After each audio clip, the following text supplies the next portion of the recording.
dès le mois de mars un courrier au gouvernement qui est sans réponse à ce jour pour demander un moratoire que dans notre plan local d'urbanisme en 2014, nous avons introduit la protection des établissements sensibles parce que la 5G arrive vraiment par la petite porte, et notamment à Grenoble où il y a des expérimentations qui ont été conduites et autorisées et conduites sans la validation des élus, sans la consultation même des élus, ce qui est dingue. Hein. Ils font des travaux, il y a une expérimentation avec le CEA, ils modifient les antennes existantes sans simulation sur les faisceaux. Il leur permet d'occulter les autorisations de la mairie.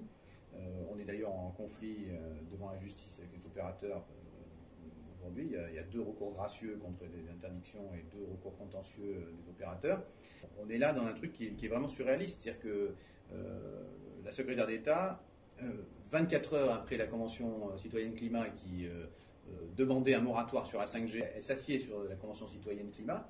C'est scandaleux. On n'a toujours pas le retour sur la santé. On a le rapport de l'ANSES qui est quand même très inquiétant. Et puis, surtout, il y a une dimension environnementale qui est majeure. On est à 4% aujourd'hui des émissions de gaz à effet de serre qui sont liées au numérique, et on dit que ça va doubler dans les 5 ans. À cause évidemment du nombre de données, à cause des antennes, à cause des appareils qu'on va connecter. Il y a 34 milliards d'appareils connectés dans le monde, et en fait on prévoit avec la 5G de faire un reset, c'est-à-dire qu'on balance tout et on recommence, et on va connecter tout pour vous dire que vous avez 3 yaourts dans votre frigidaire et que votre grille-pain vous pouvez le déclencher à distance depuis votre lit.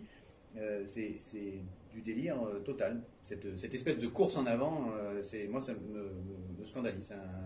C'est un modèle de société aussi qu'on a derrière, puisque finalement c'est aussi ce qui permet de basculer dans cette smart city où on est plein de capteurs bourrés de partout. Pour moi, c'est une atteinte à la liberté. La technologie doit toujours être au service de l'humain, au service du projet de société. Là, il y a une fuite en avant, en fait. C'est ce qu'on appelle du techno-push dans notre vocabulaire, si on prend ma casquette d'industriel. Du techno-push, c'est